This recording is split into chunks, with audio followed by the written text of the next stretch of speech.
let's talk really quickly about joining squares. And I tried to find a couple pieces that'll be very different from one another. So we're going to use Christmas colors. And I'm not going to sew these in because I'm not going to leave them joined.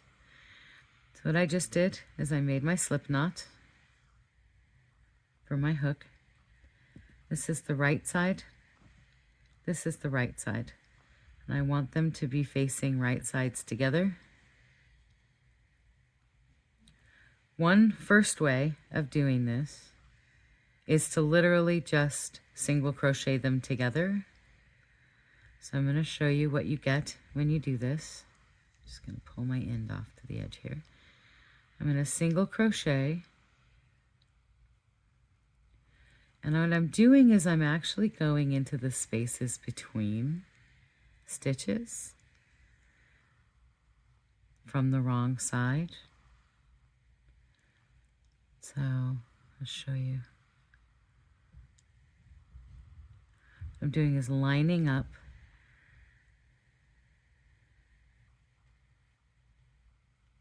and going through. So here's my three. There's the 3 stitches in the cluster. I'm going to go down between this. And here's the 3 stitches in the cluster. I'm going to go down between this.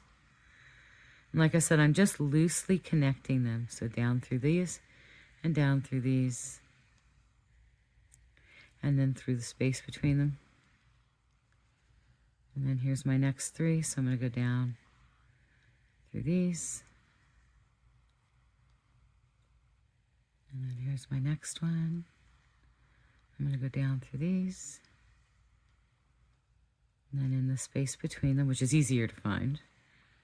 And I'm just single crocheting them. So I'll show you what we get when we're done. This is not my favorite join.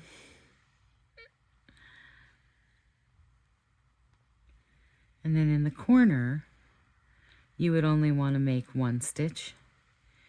2 if it was a corner and you were going to go on to the next one and go up from here.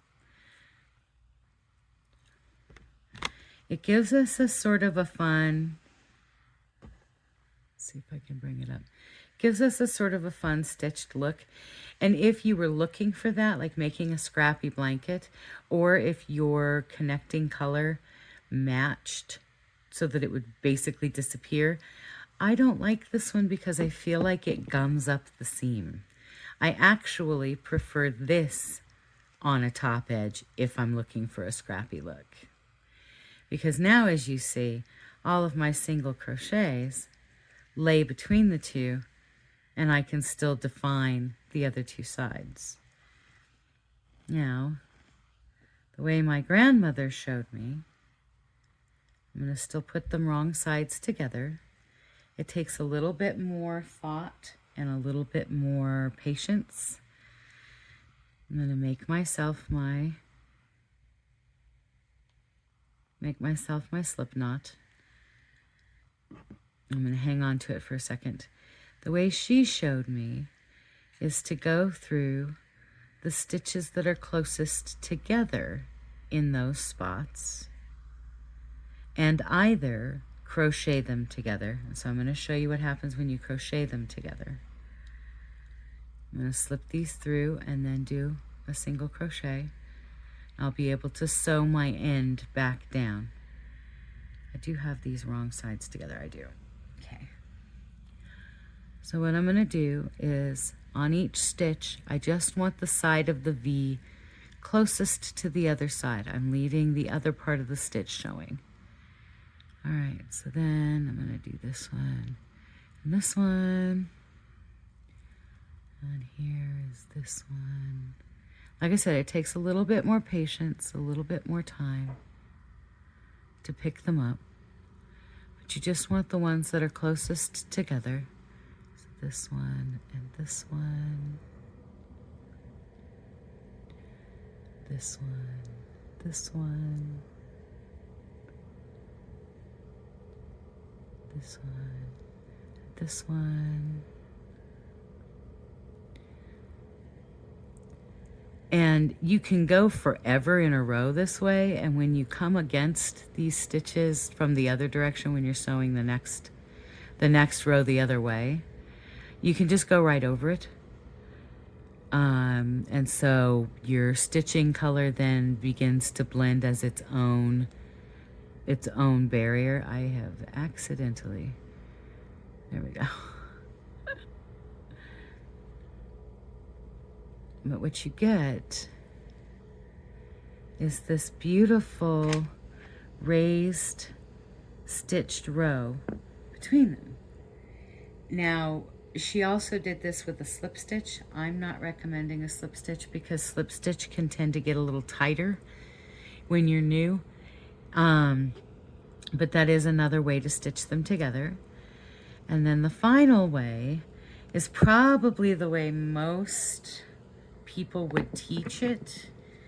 I like crocheting them together because then it's all the same tools every time. I don't know. I don't like having to go get new tools, new things.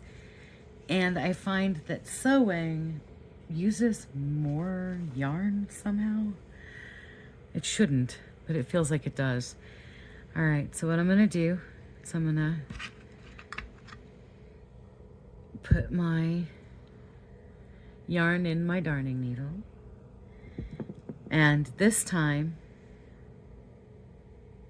yes, we still want the wrong sides together, right sides out. Now this, you're gonna always have a starting point and you just sew your end in. I go through, and I've seen it done many different ways.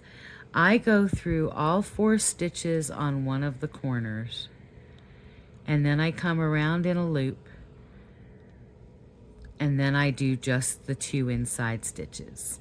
And the reason that I do that is because I want it somewhat secured while I'm sewing. Now, just as with the crochet hook, what we're doing is we're going closest together and we're literally sewing in a loop. You see how my stitch is showing on top there? And there are a couple of reasons that this is preferred. It lays flatter. You're not putting a raised edge. It does effectively use less yarn, but you've got so many more ends because I'm not going to pull a 5-yard piece of yarn through these stitches. I'm going to have to use shorter pieces to keep it from tangling or fraying or looking rough. It does give you the ability to be a little creative and come out here maybe on a stitch. And then come back to what you were doing so that you have what looks like sort of whip stitched together. But that is probably the most secure way to lay 2 squares down, because now I'm going to sew in this end and probably 2 squares, no more than 2. How many? Yeah, probably no more than 2 squares. I'll have to sew in this end. It makes it lay, I don't know if you can see, when I stretch the fabric, this lays down flat and in the middle.